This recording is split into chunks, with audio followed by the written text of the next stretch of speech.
बिस्मिल्लाहिर्रहमानिर्रहीम। कुल अऊज़ु बिरब्बिल फ़लक़, कुल कह दीजिए।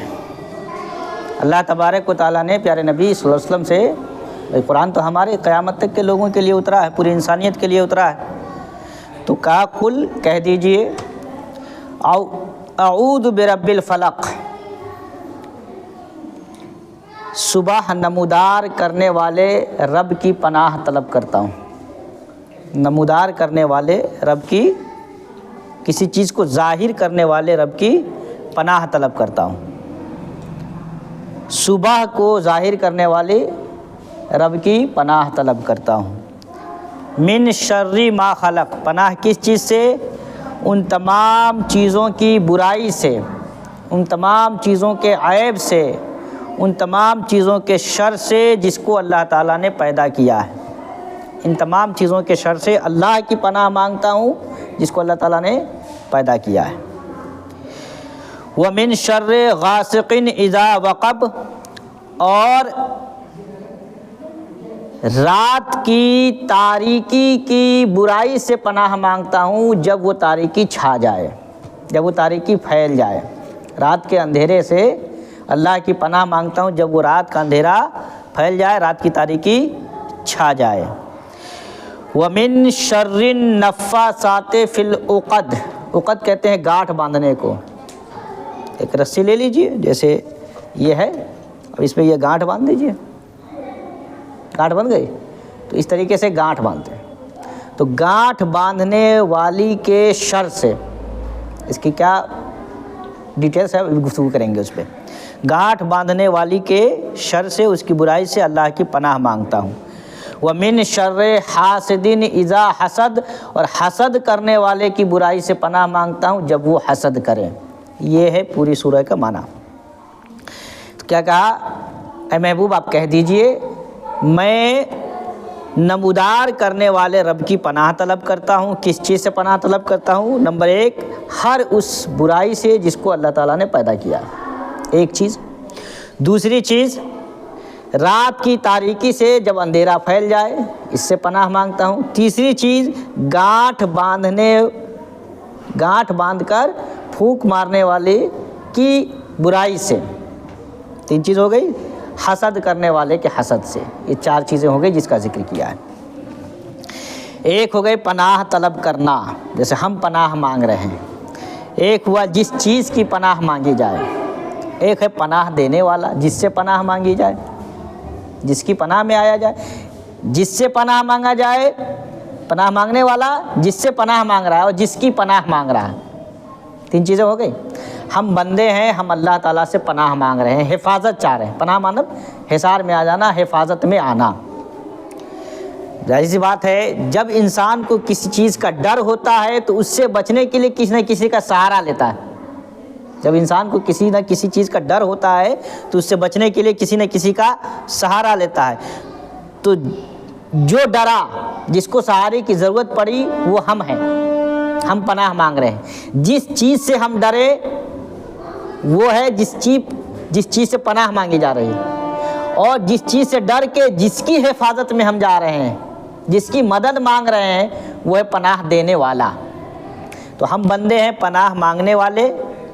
बुराइयां हैं जिससे हम बचने की कोशिश कर रहे हैं, जिससे बचने की दुआ कर रहे हैं, और पनाह देने वाला अल्लाह तबारक व तआला। तो क्या कहा? यहाँ फलक का लफ्ज़ है। फलक कहते हैं किसी चीज़ को चीर करके बाहर निकलना। भाई सुबह है, रात के अंधेरे को फाड़ करके सुबह होती है। रात के अंधेरे को फाड़ करके फिर सुबह होती है। बीज को ज़मीन में डालिए तो ज़मीन का सीना चीर करके एक पौधे की शक्ल में वो बाहर आता है। अंडे से बच्चा होता है तो अंडे के ऊपर के खोल को फाड़ करके बच्चा बाहर निकलता है। तो कोई भी चीज़ जो बाहर निकलती है, किसी भी चीज़ को फाड़ करके नमूदार होती है, ज़ाहिर होती है। जाहिर सी बात है ना, किसी न किसी चीज़ को तोड़ करके ही कोई चीज़ ज़ाहिर होती है। तो इसमें तमाम मखलूक शामिल हो जाएंगी, पूरी दुनिया इसमें शामिल हो जाएगी। तो पूरी दुनिया के रब की पनाह मांगता हूँ। किस चीज़ से? हर उस चीज़ की बुराई से जिसको अल्लाह ताला ने पैदा किया। हम इंसानों को अल्लाह ने पैदा किया, आसमान ज़मीन को पैदा किया, चाँद सूरज पैदा हुए, ज़मीन है, बारिश है, हवा है, सब कुछ अल्लाह ताला ने पैदा किया है। अल्लाह तबारक व तआला ने जो चीज़ों को पैदा किया है तो उसमें खैर का पहलू भी है और शर का पहलू भी है। कोई भी चीज़ है उसमें अच्छाई भी है और ख़राबी भी है। मिसाल के तौर पे एक मोबाइल ले लीजिए, मोबाइल में आप अच्छी अच्छी चीज़ें जान भी सकते हैं और इसी से बुराई भी सीख सकते हैं। तो कोई भी चीज़ ऐसी नहीं है जिसके दो एंगल ना हो, एक अच्छाई का एंगल, एक बुराई का एंगल। तो कहा कि अल्लाह ताला ने जितनी चीज़ों को पैदा किया उसमें जो बुराई है उस बुराई से हम अल्लाह की पनाह मांगते हैं। मिसाल के तौर पे बारिश है, हल्की बारिश हो, ज़रूरत के हिसाब से बारिश हो, जो हमारे इंसानों की ज़रूरत है तब तो हमारे लिए बहुत फ़ायदेमंद है। लेकिन यही मूसलाधार बारिश हो और बाढ़ की शक्ल इख्तियार कर ले, फिर वो बारिश क्या हो जाती है, हमारे लिए अज़ाब बन जाती है, नुकसान हो जाता है हमें। तो बारिश का वो पहलू जिससे इंसानी समाज को फ़ायदा हो, खेती को फ़ायदा हो, इतना तक तो ठीक है। लेकिन इसका वो पहलू जो बाढ़ की शक्ल इख्तियार कर ले और बस्तियां खाली कर दे, तो ये शर है और बुराई है। बारिश अपनी ज़ात में बुरा नहीं है। उसी तरीके से हम इंसान होने की हैसियत से बुरे नहीं हैं, लेकिन इंसान के ऊपर जब ख्वाहिशात का गलबा हो जाए कि इंसान हर आदमी को धोखा दे करके ही सब कुछ हासिल करना चाहे, तो फिर ये बुराई का पहलू गालिब हो गया। तो हर चीज़ में दो एंगल है, एक भलाई एक बुराई। हर चीज़ में दो एंगल है, एक भलाई एक बुराई। तो क्या कहा कि हम अल्लाह ताला से हर उस चीज़ के शर से पनाह मांगते हैं जिसको अल्लाह ताला ने पैदा किया है। हर चीज़ को पैदा करने वाला कौन है? अल्लाह तबारक व तआला। हर चीज़ में दो पहलू हैं, एक भलाई की पहलू, एक बुराई की पहलू। दोनों को किसने पैदा किया? ये दोनों सिफतें किसने पैदा किया है? अल्लाह तबारक व तआला। अल्लाह ताला ने कुरान मुक़द्दस में एक जगह बयान फरमाया, फ़अल्हमहा फुजूरहा व तक़वाहा। हमने इंसान को पैदा किया, सही सलामत पैदा किया और इंसान के अंदर नेकी का मादा भी रख दिया है और बुराई का मादा भी रख दिया है। तो दोनों चीज़ों पैदा करने वाला अल्लाह है। इस्लाम का मानना ये है कि दुनिया के अंदर जितना भी अच्छा काम हो रहा है, जितनी भी अच्छाई हो रही है, इसको भी पैदा करने वाला एक अल्लाह है। और जितनी बुराई जन्म ले रही है उस बुराई को भी पैदा करने वाला एक अल्लाह है। बुराई का खालिक कोई और हो और अच्छाई का खालिक कोई और हो, ये इस्लाम का मानना नहीं। इस नज़रिए के हैं लोग जो कहते हैं कि अच्छाई फला फला पैदा करता है, बुराई फला फला पैदा करता है। इस्लाम का ये मानना नहीं। इस्लाम का मानना है कि दोनों चीज़ें अल्लाह तबारक व तआला ही पैदा करता है। दोनों चीज़ें अल्लाह तबारक व तआला ही पैदा करता है। तो हम बुराई से पनाह मांगते हैं। यहाँ तक बात हो गई। अब उसके बाद में क्या है? व मिन शर्रे गासिकिन इज़ा वक़ब। रात के अंधेरे से अल्लाह की पनाह मांगते हैं जब वो छा जाए अंधेरा। नॉर्मली तौर पे दुनिया के अंदर आज भी, जबकि ज़माना इतना तरक्की कर गया है, अब तो 24 घंटा काम लोग करने लगे। दिन में अलग शिफ्ट में काम होता है, रात में अलग शिफ्ट में काम होता है। 24 घंटा दुनिया में काम होने लगा। रोशनी का इंतज़ाम अब होने लगा, हर तरफ है। लेकिन इतना डिजिटल हो जाने के बावजूद, इतना टेक्नोलॉजी के इस्तेमाल हो जाने के बाद, इतनी चीज़ें आ जाने के बाद, साइंसी इजादात के बावजूद भी आज भी दुनिया में बड़े बड़े क्राइम रात के अंधेरे ही में होते हैं। दिन में क्राइम बहुत कम हो गए। जितने भी बड़े क्राइम हैं आज भी पूरी दुनिया के अंदर रात के अंधेरे ही में किए जाते हैं। नॉर्मली तौर पे आप देखेंगे तो जो चीज़ें इंसानी समाज को ज़्यादा नुकसान पहुंचा सकती है वो दिन में नहीं निकलती हैं बाहर, वो सब रात के अंधेरे में निकलती है। जहरीले से जहरीले सांप हो, बड़े से बड़ा नुकसान पहुंचाने वाला जानवर हो, जो कुछ भी हो, रात के अंधेरे में ये आबादी की तरफ आते हैं। दिन में नॉर्मली तौर पे चूँकि इंसानों की इतनी आबादियाँ होती है, इंसानों की आवाज़ें होती हैं, गाड़ियाँ होती हैं, इस आवाज़ की वजह से ये नुकसान पहुंचाने वाली चीज़ें नहीं आ पाती। तो जितने भी नुकसान पहुंचाने वाली चीज़ें होती वो रात में। तो रात के अंधेरा छाने के बाद इंसानी समाज को जो नुकसान हो सकता है, चोरी है, डकैती है, बहुत सारी चीज़ें हैं, जहरीले जानवर हैं, हर तरह का नुकसान हो सकता है। तो रात के अंधेरे में जो शर पैदा हुआ है, यानी अंधेरा छाने के बाद जो चीज़ें बुराई के तौर पे पैदा हो रही है जिससे इंसानी समाज को नुकसान पहुंचा है, एक ज़ात में हो या समाज को नुकसान हो। भाई हमारे घर में चोरी हो गई तो एक हमारा मामला हो गया, और गांव बस्तियां में आग लगा दी गई तो पूरी बस्ती का नुकसान हो गया। तो इस तरह की जितनी भी बुराइयां हो सकती है जो इंसानी समाज के लिए नुकसानदेह हैं, उन तमाम बुराइयों से हम अल्लाह की पनाह में आते हैं, अल्लाह की पनाह मांगते हैं। उसके बाद क्या है? वह मिन शर्रि नफ़्फ़ासाति फ़िल उक़द, और गांठ में फूंक मारने वाले के शर से। असल में होता क्या था पुराने ज़माने में, आज भी कुछ लोग ऐसे हैं जो इस तरह का काम करते हैं। पुराने ज़माने में टोटके ज़्यादा चलते थे, झाड़ फूक ज़्यादा चलता था, जादू का अमल ज़्यादा था, जादू का अमल ज़्यादा था, तो लोग इस काम में ज़्यादा मुलव्विस रहते थे। और जाहिर सी बात है इसके भी अपने असरात कहीं ना कहीं है। जिस तरह आप अच्छे लोगों के पास बैठिएगा तो कुछ न कुछ अच्छा ही सीख लीजिएगा, और बुरे लोगों के पास जाइएगा तो कुछ न कुछ बुराई आपको मिल ही जाएगी। नबी अकरम सल्लल्लाहु अलैहि वसल्लम की एक हदीस है, अच्छे की दोस्ती अत्र वाले की दोस्ती की तरह है, अब बुरे की दोस्ती कोयले वाले की दोस्ती की तरह है। अत्र वाले के पास जाइए, अगर आप अत्र खरीदते हैं तो वहाँ भी आपको खुशबू मिलेगी, घर ले आइएगा तो वहाँ भी आप खुशबू का इस्तेमाल कर सकते हैं। नहीं खरीदिएगा, उसके पास कम से कम जितनी देर बैठिएगा अत्र की खुशबू तो आपको महसूस होती रहेगी। यानी आप एक भागने वाली कैफियत में नहीं रहिएगा, आपको एक अच्छा लगेगा, बैठिए रहेगा जितनी देर उतनी देर आपको अच्छा लगेगा। कोयले वाले का हाल ये है कि कोयला खरीद के लाइए तो हाथ गंदे होंगे, घर में लाइएगा जहाँ भी इस्तेमाल कीजिएगा उस वक्त हाथ गंदा होगा। वहाँ कोयला नहीं खरीदिएगा, बैठिएगा कोयले वाले के पास, मान लीजिए कि बहुत साफ़ सुथरा करके आपको बैठाया वहाँ। नॉर्मली तौर पे कोयले वाला जो काम करते रहते हैं वहाँ जाइएगा तो साफ़ सुथरा कोई चीज़ नहीं मिलेगी, कहीं ना कहीं कपड़े में थोड़ा थोड़ा निशान पड़ जाएगा। लेकिन उसमें भी मान लीजिए कि बहुत साफ़ सुथरा करके आपको बैठाया, नई चादर लाके बिछा के बैठाया, फिर भी जितने देर बैठिएगा कोयले की बदबू आप महसूस करते रहिएगा। ये नुकसान है कोयले वाले के पास। तो अच्छे लोगों की पहचान ये है कि जितनी देर उसके पास बैठिएगा आपको अच्छाई मिलेगी।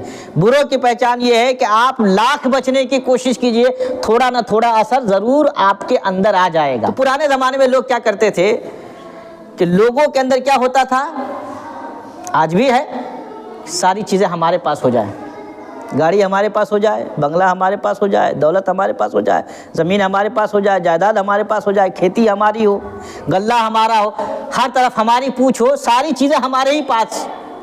आज भी लोगों का यही मिजाज है। और ये चीज़ें हासिल करने के लिए एक तो है कि सही वे है, राइट वे में आदमी चल रहा है, एक सही तरीके से चल रहा है, जायज़ तरीके से चल रहा है, तो जब तक जायज़ तरीके से चलता है, लेकिन नफ्स का जब गलबा होता है तो इंसान नाजायज़ तरीका इस्तेमाल करना शुरू करता है।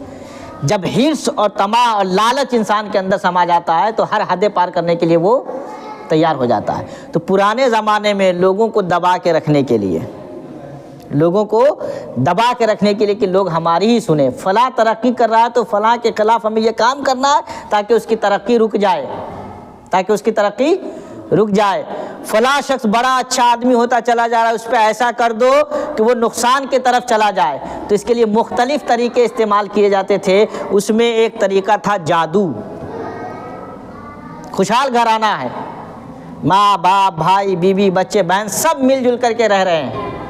ऐसी बात है जिस घराने में सब मिलजुल करके हाथ में हाथ डाल करके कंधे से कंधा मिला करके काम करेंगे और हर एतबार से खुशहाल रहेंगे, आपस में नफरतें नहीं होंगी, आपस में झगड़े नहीं होंगे, आपस में मोहब्बत के साथ सारा काम होगा, तो जाहिर सी बात है जो घराना ऐसा होगा वो तरक्की करेगा। लेकिन आपस में फूट पड़ जाए, लड़ने लगे, घर में चार अगर औरतें हैं और चारों मिल करके काम करें तो फटाफट सारा काम भी हो जाएगा। लेकिन चारों एक दूसरे से नफरत करने लगे, हसद करने लगे, लड़ने लगे तो कबाड़ा हो गया घर का। इसी तरह चार मर्द है और चारों खुशहाली के साथ आपस में मिल करके काम करे तो घर जल्दी तरक्की करेगा, और चारों नफरत कर ले तो जो बना बनाया घर है वो टूट जाएगा, बिखर जाएगा, टुकड़ों में बढ़ जाएगा। तो लोगों को एक दूसरे की खुशहाली देखी नहीं जाती है, लोगों को एक दूसरे की खुशहाली नहीं देखी जाती। कहा जाता है कि लोग अपने दुख से उतना परेशान नहीं होते हैं जितने का दूसरे का सुख देख करके परेशान होते हैं। अपने दुख से, अपनी तकलीफ से लोग उतना परेशान नहीं होते हैं जितना दूसरों का सुख और खुशी देख करके परेशान होते हैं। तो ये तो हर ज़माने में चलता रहा है। तो वो ये सीखते थे और उसका एक तरीका था कि एक लंबा धागा ले लेते थे, कुछ चीज़ें थी पढ़ने के लिए, पढ़ करके एक धागा बांध करके उस पर फूंक मारते थे, फिर दूसरा धागा, उनका ये नज़रिया था, मानना था कि जितना ज़्यादा धागा बांधेंगे उतनी ज़्यादा नफ़रतें पैदा होंगी। तो इस तरह वो काम किया करते थे। जाहिर सी बात है हम कुरान मुक़द्दस की आयतें पढ़ रहे हैं तो इसका एक अपना असर है ना, इसका एक अपना असर है। आप अच्छे से लोगों से बात कीजिए, बिल्कुल अच्छे से लोगों से बात कीजिए, प्यार से, मोहब्बत से, भैया, दादा, बाबू, चाचा करके बात कीजिए, तो इसका एक असर पड़ता है ना। और अब गाली की ज़बान इस्तेमाल कीजिए, दिल में उसका भी असर पड़ता है ना। तो जहाँ अच्छी चीज़ों का असर होता है वहाँ बुरी चीज़ों का भी असर होता है। तो जादू, टोटका, इसके भी असरात होते हैं, करने वाला कर देता है। हुज़ूर फरमाते हैं अल ऐनो हक़्क़ुन, नज़र का लगना हक़ है।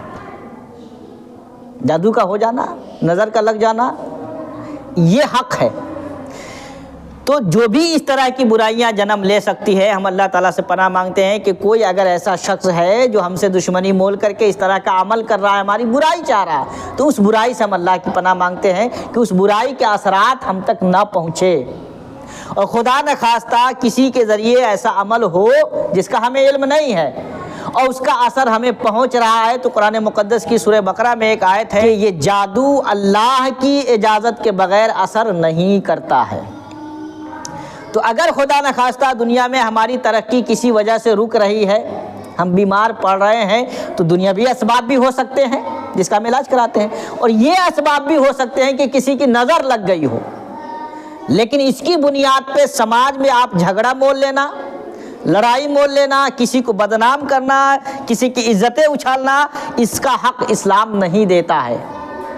आपके पास ये इल्म कहाँ से आ गया कि फ़लाँ शख्स के देखने ही से ऐसा हुआ है?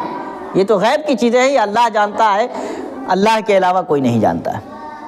अगर कोई किसी के तरफ इशारा करे या आपको बताए, कहीं भी किसी के पास जाए और कहे कि भाई फ़लाँ ने आपको कर दिया है या फ़लाँ के ज़रिए से ऐसा हुआ है, तो जान जाइए कि ये चीज़ें झूठ बयान की जा रही है, ये चीज़ें झूठ बयान की जा रही है। दूसरी बात ये कि जो कुछ हुआ है ये अल्लाह की तरफ से हुआ है, अल्लाह ना चाहे तो कुछ नहीं हो सकता है। एज ए मुसलमान हमारा ये मानना है कि सारी दुनिया मिल कर के हमें कोई फ़ायदा पहुंचाना चाहे और अल्लाह हमें फ़ायदा ना पहुंचाना चाहे तो कोई हमें फ़ायदा नहीं पहुंचा सकता।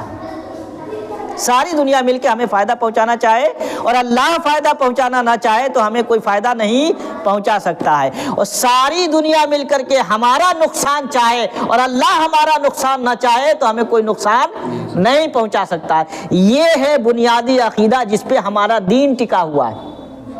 हमारे दीन की ये बुनियादी अक़ीदे में से है कि बंदों के पास जो कुछ भी हो रहा है बंदों के साथ, अच्छा हो रहा है या बुरा हो रहा है, किसकी तरफ से है? अल्लाह की तरफ से। ईमान मुफ़स्सल में हम पढ़ते हैं ये आमनतु बिल्लाहि व मलाइकतिही व कुतुबिही व रुसुलिही वल क़द्रि खैरिही व शर्रिही मिनल्लाहि ताला। हम तकदीर पर ईमान लाते हैं कि अच्छा और बुरा जो कुछ भी हो रहा है हमारे साथ ये अल्लाह की तरफ से हो रहा है, अल्लाह ना चाहे तो कुछ नहीं हो सकता है। तो जो कुछ भी हो रहा है हम किसकी तरफ? अल्लाह की तरफ से है। तो अब हिफाजत किससे मांगे? अल्लाह ताला से।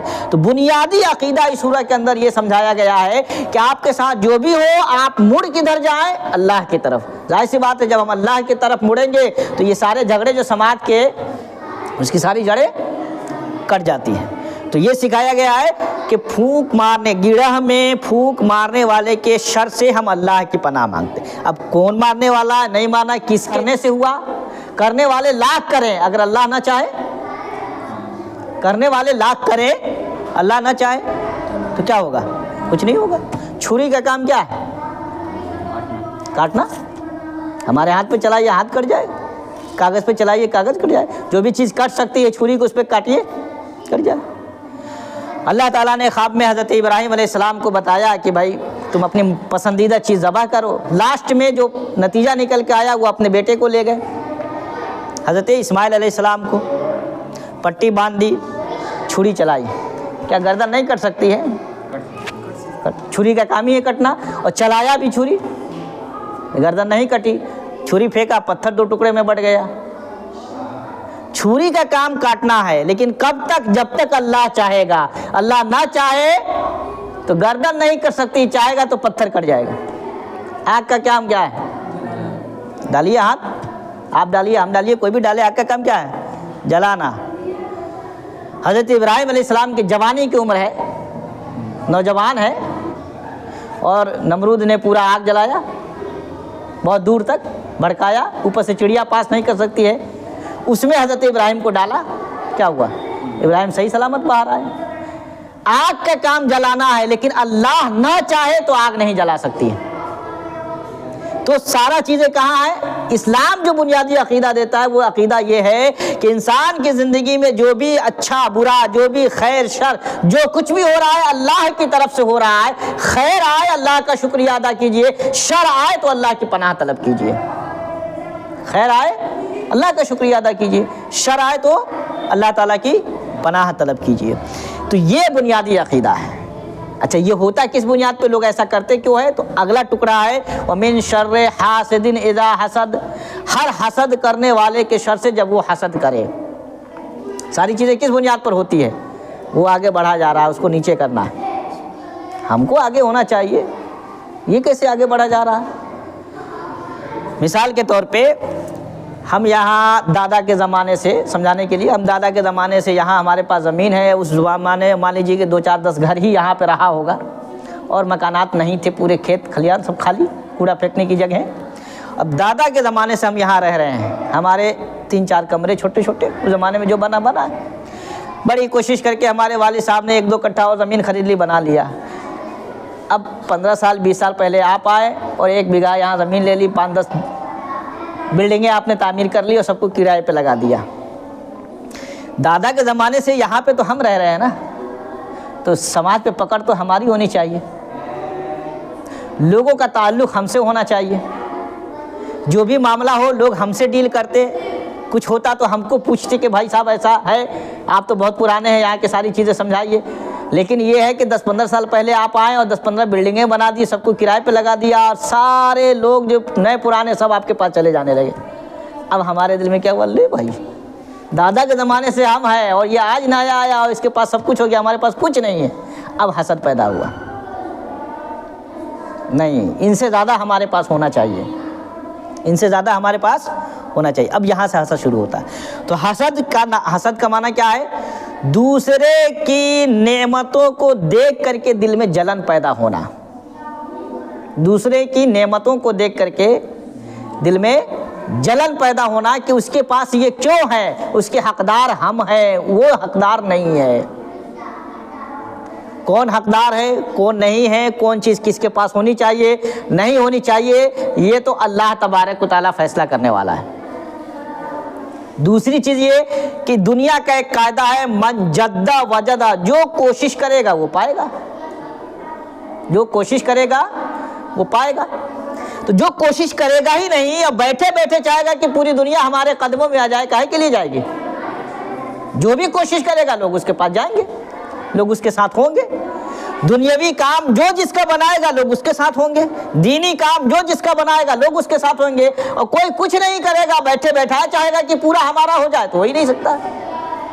तो हसद क्या है कि अगले की तरक्की, अगले की खुशहाली, अगले की बढ़ोतरी को देख करके दिल में जलन इस तौर पे पैदा होना कि उसका कम जाए, वो हकदार नहीं है, हकदार हम है, ये चीज़ें हमारे पास होनी चाहिए, उसके पास कैसे हो गई? ये है हसद। और ये एक ऐसी बुराई है जो हर बुराई को जन्म देती है। हसद एक ऐसी बुराई है जो हर तरह की बुराई को जन्म देती है। हकदार अपने आप को समझ करके दूसरे से जलना, ये है हसद। तो इस तरह की कैफियत हमारी हो, इससे अल्लाह ताला की पनाह। ख्वाजा निज़ामुद्दीन औलिया रहमतुल्लाह अलैह की बारगाह है दिल्ली में, ख्वाजा निज़ामुद्दीन औलिया रहमतुल्लाह अलैह दुआ करते थे कि अल्लाह ताला हमें महसूद बना के रखना। हज़रत निज़ामुद्दीन औलिया रहमतुल्लाह अलैह कहते हैं कि अल्लाह ताला हमें महसूद बना, हासिद ना बना, हमें महसूद बना, हासिद ना बना। इसलिए कि जो शख्स महसूद होता है, जिससे हसद किया जाता है, अल्लाह ताला उस पर रहमत नाजिल करता है। हसद करने वाला अजाब में रहता है, हमेशा उसका दिल जलता रहता है।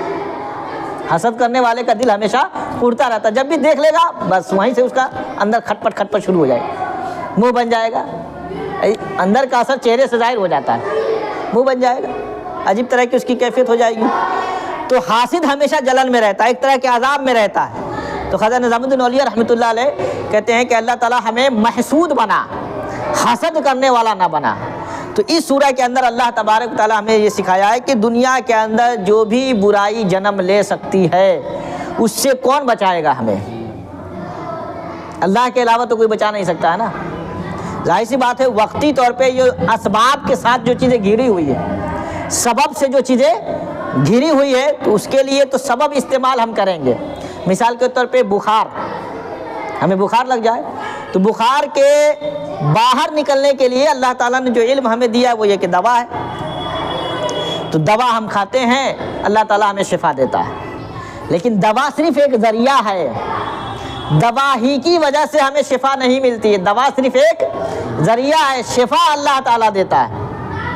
वरना छुरी को इस्माइल के गर्दन काट देनी चाहिए थी, आग को इब्राहिम को जला देना चाहिए था, लेकिन ऐसा नहीं हुआ।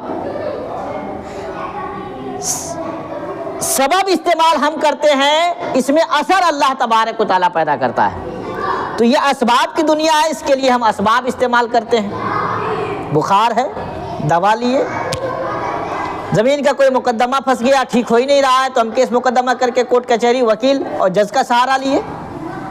इस तरह दुनिया के जो भी असबाब है, असबाब और असबाब के बाहर, ये सब चीज़ ज़ाहिरी सबब है, हकीकत में करने वाला कौन है?